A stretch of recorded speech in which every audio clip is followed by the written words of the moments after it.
ভাজন পর্দানিশীন মা এবং বোনেরা, মহান আল্লাহ রব্বুল আলামিনের দরবারে আলী শানে লাখ কোটি শুকরিয়া আদায় করছি যে মহান মনিব মুসলিম উম্মার এই ক্লান্তি লগ্নে হাজারো প্রতিকূলতাকে উপেক্ষা করে শত সহস্র বাধাকে পেরিয়ে নবী করিম সাল্লাল্লাহু আলাইহি ওয়াসাল্লামের ভাষায় বেহেশতের বাগানের মধ্যে উলামায়ে কেরামের মাজলিসে কোরআন হাদিসের মাহফিলে আমাদেরকে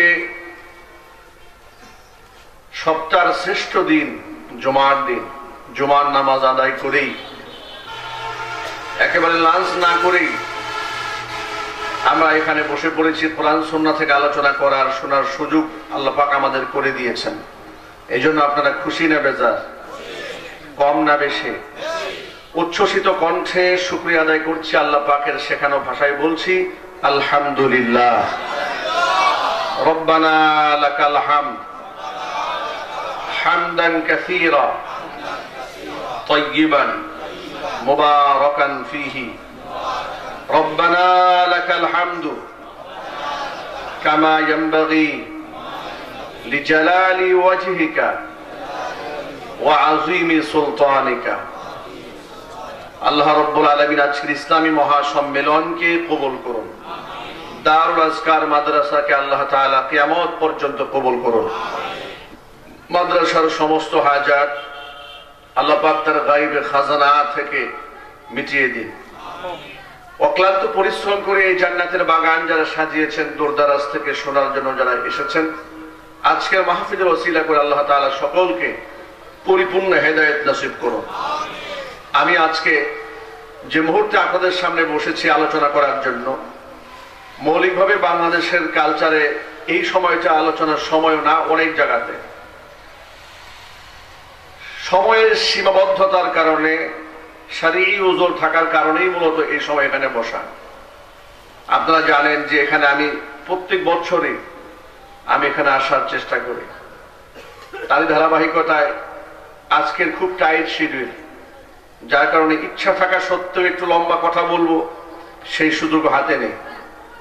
5টায় ফ্লাইটে আবার গাজীপুর গিয়ে সেখানে রাতের প্রোগ্রাম ধরতে হবে। তো এতটুকু সময় হাতে পেয়েছি, বিশেষ করে কাজী আব্দুর রহমান ভাই, ওনার মা এত বেশি মহব্বত করেন, ভালোবাসেন, দাবি নিয়ে কোনো কথা বললে ফেলার কোনো সুযোগ থাকে না। আব্দুর রহমান ভাই এই প্রোগ্রামের জন্য অনেকদিন যোগাযোগ করেছেন, শারীরিক ওজর দেখিয়ে পাশ কাটিয়ে গিয়েছি। কিন্তু যখন মা ফোন দিয়েছে তখন এই থেকে আর ওজর দেখিয়ে পাশ কাটিয়ে যাওয়ার সুযোগ হয় না, বাধ্য হয়ে প্রোগ্রামটা গ্রহণ করেছে। যার জন্য সংক্ষিপ্ত পরিসরে আপনাদের সামনে কিছু কথা বলবো, যদি আল্লাহ বলার তৌফিক দান করেন। হিদায়াত পাওয়ার জন্য বস্তা ভর্তি ওয়াজের প্রয়োজন হয় না, ঠিক কিনা বলেন? হিদায়াত পাওয়ার জন্য অনেক লম্বা আলোচনার প্রয়োজন হয় না। নবী করিম সাল্লাল্লাহু আলাইহি ওয়াসাল্লাম জাওয়ামিউল কালিম ছিলেন, অল্প শব্দে অনেক কথা বুঝাতে পারতেন। সেই সক্ষমতা আল্লাহ পাক তার রাসূলকে দান করেছিলেন। সুতরাং আল্লাহ যদি চান আমাদের অল্প সময়ের মধ্যেও বারাকা দান করতে পারেন।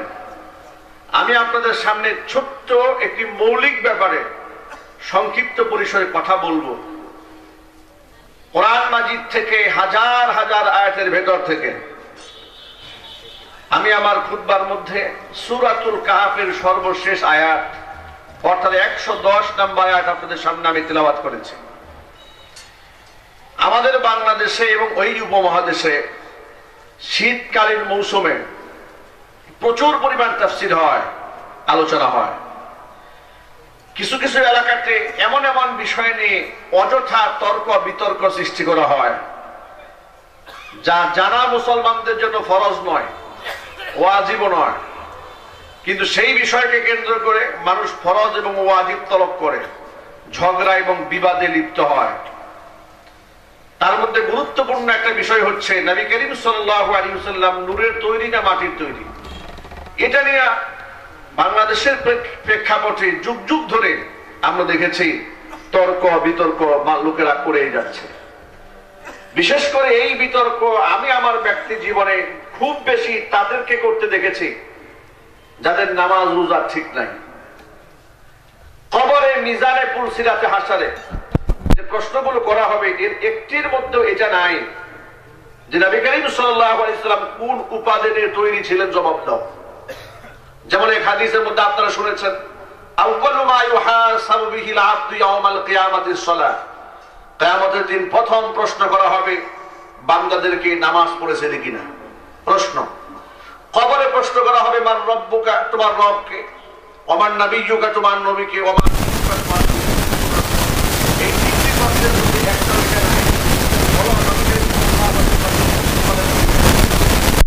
হাদিস শরীফের মধ্যে এসেছে লা তাযালু কদম ইবনি আদম হাত্তা ইউসআলা আন খামসিন ইয়াউমাল কিয়ামা, কিয়ামতের দিন 5টা প্রশ্নের জবাব না দিলে আদম সন্তান এক চুল পরিমাণ পা হাসরের ময়দান থেকে সরাতে পারবে না। এই 5টা প্রশ্নের মধ্যে উল্লেখযোগ্য প্রথম প্রশ্ন হচ্ছে আন উমরিহি ফীমা আফনা, জীবনটা কোন কাজে ব্যয় করেছিল, জবাব দাও। জীবনের মধ্যে সবচেয়ে গুরুত্বপূর্ণ ইম্পর্টেন্ট সময় হচ্ছে গোল্ডেন মোমেন্ট, যৌবনকাল। ওয়ান শাবাবি ফীমা আবলা, যৌবনকালটা কোন কাজে ব্যয় করেছিলেন, 2 নম্বর প্রশ্ন। 3 নম্বর প্রশ্ন হচ্ছে ওয়ান মালিহি মিম্মা ইকতাসাবা, সম্পদ উৎস থেকে উপার্জন করেছিলে। 4 নম্বর প্রশ্ন হচ্ছে ওয়া ফীমা আনফাকা, উপার্জিত সম্পদ কোন কাজে ব্যয় করেছিলে। 5 নম্বর প্রশ্ন হচ্ছে ওয়া মাযা আমিলা ফীমা আলিমা, যতটুকু ইলম অর্জন করেছিলে সেখান থেকে কতটুকু আমল করেছিলে। এই 5টি প্রশ্নের মধ্যেও এত গুরুত্বপূর্ণ 5টি প্রশ্নের মধ্যে একটিও কেউ আছে, তাড়াতাড়ি বলো মুহাম্মদ সাল্লাল্লাহু আলাইহি ওয়াসাল্লাম নূরের তৈরি না মাটির তৈরি? কি বলেন? একটা প্রশ্ন আছে। এর মানে হলো যে প্রশ্ন নাই কবরে, যে প্রশ্ন নাই মিজানে, যে প্রশ্ন নাই ফুলসিরাতে, সেটা নিয়ে মাথা নষ্ট হয়ে গিয়েছে। কিন্তু আমি যার সম্মুখীন হচ্ছি, আমাকে এখন কবরে প্রশ্ন করা হবে। নবী করিম সাল্লাল্লাহু আলাইহি ওয়াসাল্লাম বলেছেন ইস্তাগফিরু লিআখিকুম ফাইন্নাহু ইউসআলুল আন, তাকে এখন কবরে প্রশ্ন করা হবে, তার জন্য মাগফিরাত কামনা করো। আমি কোন বিষয়ে প্রশ্নের সম্মুখীন হব তার চিন্তা না করে আমি অস্থির হয়ে গেছি আল্লাহর নবীকে আল্লাহ কি দিয়ে বানাইছেন। অনেকদিন আগের কথা, রাত বাজে আনুমানিক তখন 2টা থেকে কিংবা 3টা, এক্স্যাক্টলি মনে নাই, গভীর রাত। হঠাৎ করে মোবাইলে কল এসছে, ফোন আসছে মালয়েশিয়া থেকে, ফ্রম মালয়েশিয়া লেখা উঠেছে। মনে মনে ভাবলাম নিশ্চয়ই কোনো প্রবাসী ফোন দিয়েছে। এত রাত বাজে 2টা 3টা, নিশ্চয়ই কোনো বিপদ হয়েছে, তা না হলে তো এই গভীর রাতে ফোন দেওয়ার কথা না। ফোনটা পিক করলাম, রিসিভ করলাম। রিসিভ করার পরে সালাম দিলেন, জবাব দিলাম। জবাব দেওয়ার পরে কথোপকথন হচ্ছে। তিনি বললেন যে হুজুর, আমি মালয়েশিয়া থেকে ফোন করেছি। আমি বললাম সেটা আমি বুঝতে পেরেছি, আপনার দেশ আমার এখানে লেখা উঠেছে, আপনার কোন দেশ থেকে ফোন করেছেন, কিন্তু এত রাতে কি মনে করে ফোন দিলেন? তিনি বললেন হুজুর, খুব মুসিবতে পড়েছি। আমরা এক রুমের মধ্যে যতজন সদস্য থাকি বাঙালি, একটা মাসলা নিয়ে খুব ঝগড়া হচ্ছে ঘরের মধ্যে। এই গভীর রাতে আপনাকে নিরুপায় হয়ে ফোন দিয়েছি। ইউটিউবে আপনার বয়ান শুনে আমাদের রুমমেট সকলেই সবাই মিলে সিদ্ধান্ত গ্রহণ করেছি হুজুরের কাছে জিজ্ঞেস করবো, হুজুর যে সলিউশন দেবে আমরা সেটা মেনে নেব। এই জন্য আপনাকে ফোনটা দিয়েছি। জিজ্ঞেস করলাম সেই মাসালাটা কি। তারা বললেন হুজুর, লাউড স্পিকার দেওয়া আছে, আপনি আমাদেরকে একটু কোরআন সুন্নাহ থেকে ব্যাখ্যা করে বুঝিয়ে দেবেন আল্লাহর নবী সাল্লাল্লাহু আলাইহি ওয়াসাল্লাম নূরে তৈরি না মাটিতে? আমি তখন হাসি দিয়ে বললাম দুষ্টুমি করে যে এই ঝগড়া তাহলে দেশ থেকে আপনারা বিদেশেও নিয়ে গেছেন, বিদেশে গেছেন কাজ করার জন্য, সেখানে গিয়ে ঝগড়া শুরু করে দিয়েছেন। তখন আমি এটা খুব ভালো করেই জানি, যারা বিশ্বাস করে নবী করিম সাল্লাল্লাহু আলাইহি ওয়াসাল্লাম নূরের তৈরি, এদেরকে যদি স্বয়ং জিবরাইল এসেও বোঝায় এরা বুঝতে চাবে না। কথা বলে না কেন? যারা বিশ্বাস করে নবী করিম সাল্লাল্লাহু আলাইহি ওয়াসাল্লাম মাটির তৈরি, পৃথিবীর সব উৎপাদন হয়ে গেলেও সেটা মানবে না। তখন আমি একটু কৌশল অবলম্বন করলাম, যেহেতু বিষয়টা বোঝানো দরকার। আমি সকলকে বললাম যে আমি সলিউশন দিলেই যে মানবে এর কোনো গ্যারান্টি আছে? যার পক্ষে যাবে সে মানবে, যার বিপক্ষে যাবে সে মানবে না, এটাই তো হবে। এর থেকে উত্তম পদ্ধতি হচ্ছে এমন একটা কথা বলবো যাতে করে কথার উপরে সকলে একমত হয়ে যায়। আমি জিজ্ঞেস করলাম, আচ্ছা এটা জানা কি ফরজ না ওয়াজিব না সুন্নাত? সব চুপ হয়ে গেছে, জবাব দেয় না। আমি বললাম এটা যদি আপনারা না জানেন তাহলে কবরে কি পরিমাণ পিটানি খাইতে হতে পারে? আওয়াজ নাই। সর্বশেষ সলিউশন হলো, আমি বললাম আসমানের নিচে জমিনের উপরে শুধু না, কুল কায়নাতের মধ্যে আল্লাহর যত সৃষ্টি আছে সকল সৃষ্টির শ্রেষ্ঠ, সকল মাখলুকাতের শ্রেষ্ঠ মানুষ, আর সমস্ত মানুষের মধ্যে শ্রেষ্ঠ নবীগণ, সমস্ত নবীগণের মধ্যে শ্রেষ্ঠত্ব আল্লাহ পাক তার রাসূলকে দান করেছেন। সুতরাং যে উপাদানে তৈরি করলে তার নবুয়তের শান, তার রিসালাতের শান, এমনকি আল্লাহ নবী সাল্লাল্লাহু আলাইহি ওয়াসাল্লামের শান মান সর্বোচ্চ উপরে উঠে যায়, আল্লাহ নবীকে আল্লাহ পাক সেই উপাদান দিয়েই তৈরি করছেন। সুবহানাল্লাহ বলবেন না? তো এটা জানার তো দরকার নেই। আজকে আমি কোরআনে কারীম থেকে যে আয়াতটা তেলাওয়াত করেছি, এই আয়াতের মধ্যে আল্লাহ পাক তার সমাধান দিয়েছেন। চিৎকার দিয়ে বলুন সুবহানাল্লাহ। কোরআন মাজিদের সূরাতুল কাহফ এমন একটি গুরুত্বপূর্ণ সূরা। এই সূরা যখন জমিনের মধ্যে আসে, জিবরাইল আলাইহিস সালাতু ওয়াস সালামের মারফতে যখন এটা নাযিল হয়, এই সূরা নাযিল করার সময় আল্লাহ রাব্বুল আলামিন ৭০,০০০ ফেরেশতা এই সূরার সম্মানার্থে জমিনে নাযিল করে দিয়েছিলেন। এই সূরা একটা বিরাট এক বহর নিয়ে ফেরেশতারা এসেছে এই সূরা নিয়ে রাসূলের কাছে। এই সূরা হচ্ছে সূরাতুল কাহফ। সূরার নাম কি? সূরাতুল কাহফ। এই সূরা হচ্ছে সেই সূরা, কোন ব্যক্তি যদি প্রত্যেক জুমায়, এই আজকে জুমার দিন একবার করে সূরা তেলাওয়াত করে, নবী করিম সাল্লাল্লাহু আলাইহি সাল্লাম বলেছেন পূর্বাপর এক সপ্তাহের গুনাহ আল্লাহ পাক তার মাফ করে দেন। এই সূরা হচ্ছে সেই সূরা, এই সূরাটা যদি সপ্তাহে একবার করে তেলাওয়াত করে, ব্যক্তির জন্য জমিন থেকে আসমান পর্যন্ত নূর হয়ে যায়, যে নূর দিয়ে বান্দা হাসরের ময়দানে চলতে পারবে। এই সূরা হচ্ছে সেই সূরা, যে সূরা প্রত্যেক জুমায় একবার তেলাওয়াত করলে আল্লাহ রাব্বুল আলামিন ব্যক্তিকে দাজ্জালের ফিতনা থেকে মাহফুজ করে দিবেন। এই সূরাটি আমরা প্রত্যেক জুমায় একবার করে তেলাওয়াত করব, আমরা বলি ইনশাআল্লাহ।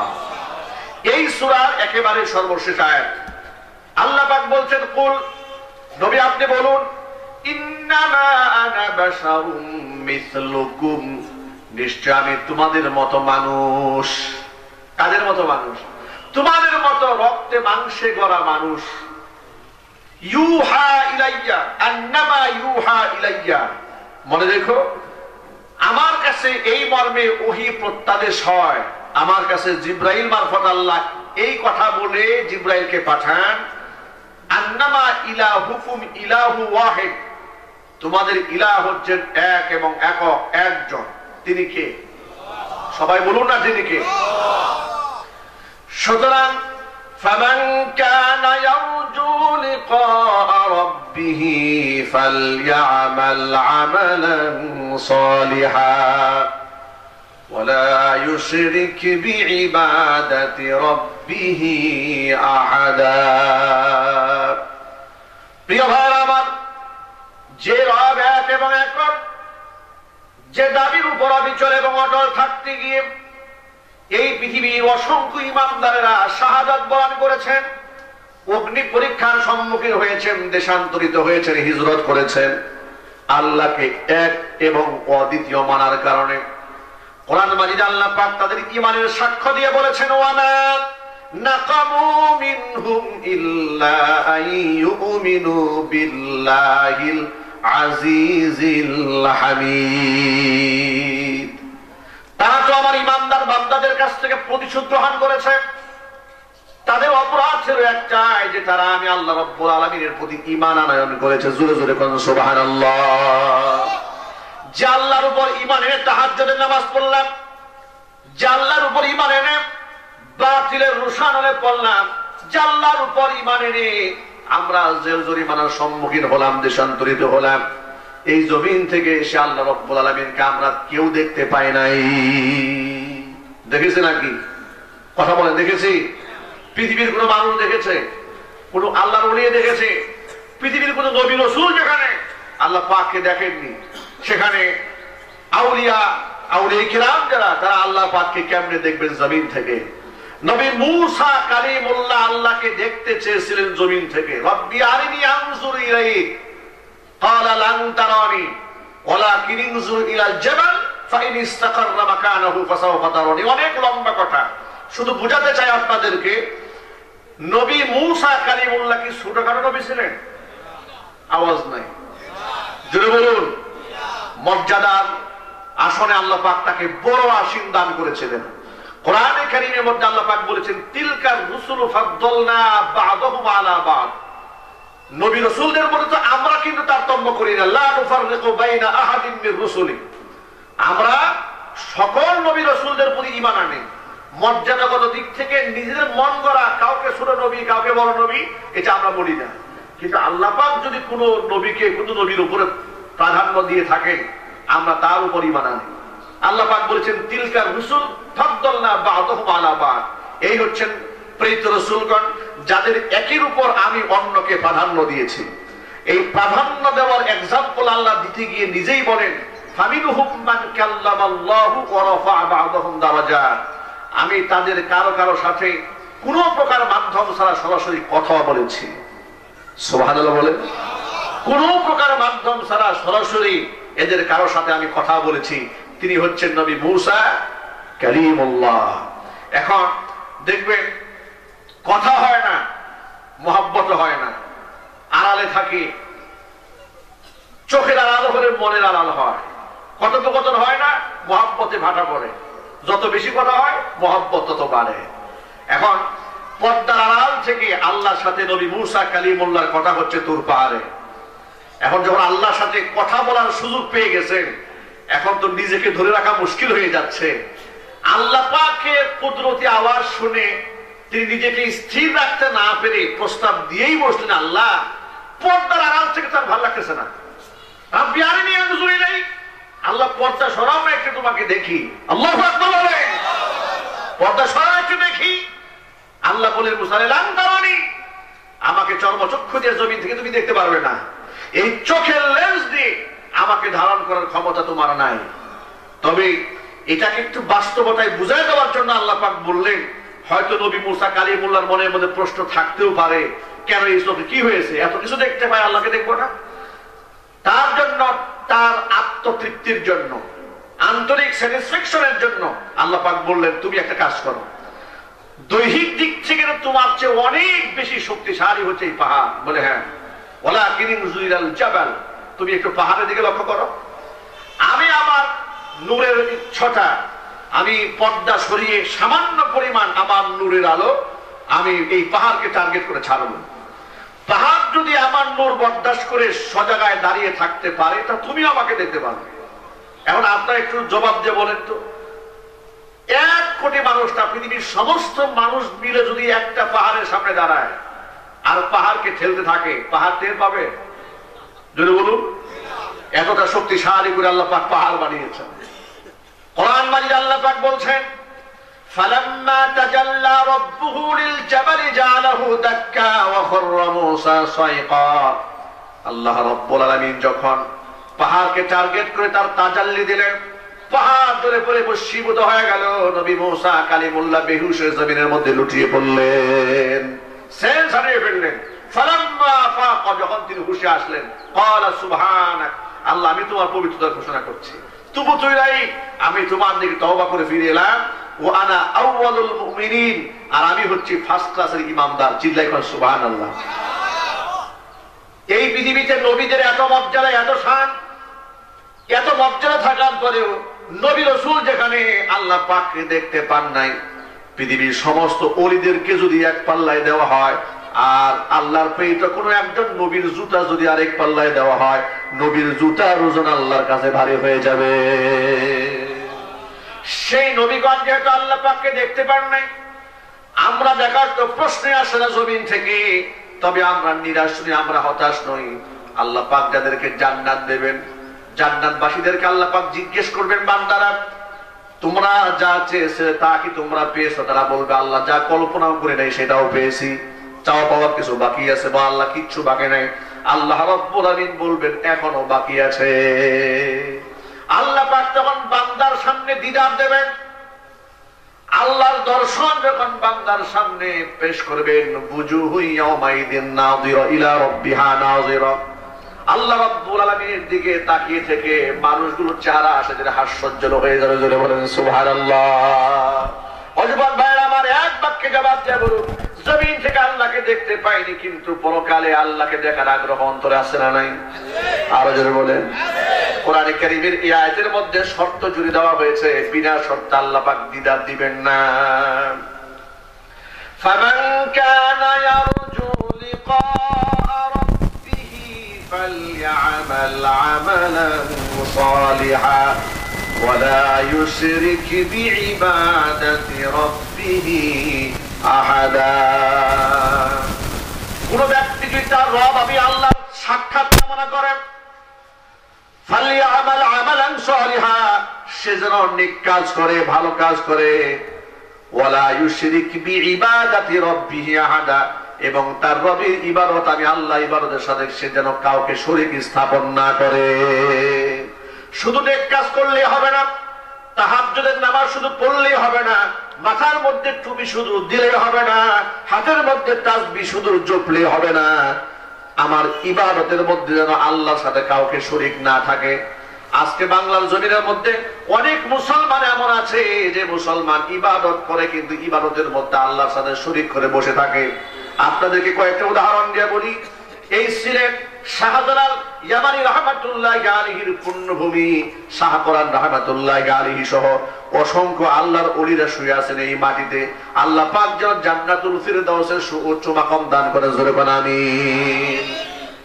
এই শাহজালাল ইয়ামানি, শাহপরান রাহমাতুল্লাহি আলাইহি যারা তাওহীদে দাওয়াত দিয়েছেন, শিরকের বিরুদ্ধে, বেদাতের বিরুদ্ধে যারা সারা জীবন সংগ্রাম করেছেন, লড়াই করেছেন, আজকে তাদের কবরে, তাদের মাজারে শিরকের আখড়া বানিয়ে ফেলা হয়েছে। ঠিক কিনা বলেন? শাহপরান রাহমাতুল্লাহি আলাইহির মাজার আমি জিয়ারত করতে গেছি। জিয়ারত করে, ওটা তো একটা পাহাড়ের উপরে, আমি যখন সোজা হয়ে নামতেছি, খাদেম আমাকে ধরে ঘুরাই দিছে। আমাকে বলে যে আপনি এরকম নামেন কেন? আমি বললাম যে পাহাড় থেকে এরকম নাম কিভাবে নামবো? সে বলে পিট করে নামবে না, বিয়াদুবি হয়ে যাবে। তো কি করে নামতে হবে? এইরকম করে নামতে হবে। মানে পাহাড় থেকে আমি নামবো ওই দিকে তাকায় তাকায়, উল্টায় পড়ি, গ্যারান্টি কি? আমি বললাম যে ভাই এটা আবার কোন ধরনের মহব্বত?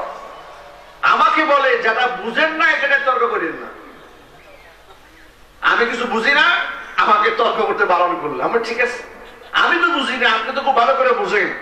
আপনি জোহরের নামাজটা পড়ছেন, আওয়াজ নাই। আপনার মুখে দাড়ি কই?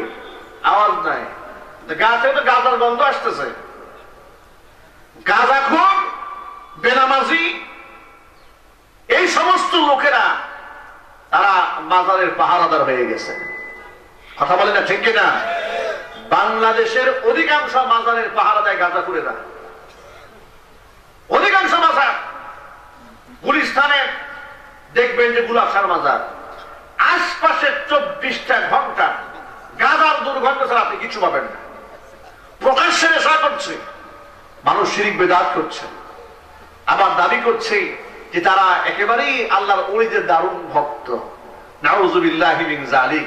আল্লাহর ওলিরা কি মানুষকে গাঁজা খাওয়া শিখিয়েছেন? একটু যদি বলুন না, আপনারা শিখিয়েছেন? সুতরাং এই আলোচনা অনেক লম্বা কথা, এত লম্বা কথা বলার সময় হাতে নাই। মূল কথায় চলে আসে। মূল কথা হচ্ছে, আমি যদি আমার রবের সাক্ষাৎ পরকালে চাই, জমিনের নেক কাজ তো আমাকে করতেই হবে, সাথে সাথে ইবাদতের মধ্যে শিরিক মুক্ত করতে হবে। এখন শিরিক মুক্ত কাকে বলে? শিরিক মুক্ত হচ্ছে আমার ইবাদতে একমাত্র আল্লাহর সন্তুষ্টি আমার অন্তরে থাকতে হবে, এবং সেটা নবী করিম সাল্লাল্লাহু আলাইহি ওয়াসাল্লামের দেখানো পদ্ধতি অনুযায়ী হতে হবে। আমার মন গড়া করলে হবে না, আবেগ দিয়ে ধর্ম চলে না, ধর্ম চলে কোরআন এবং সুন্নাহ দিয়ে।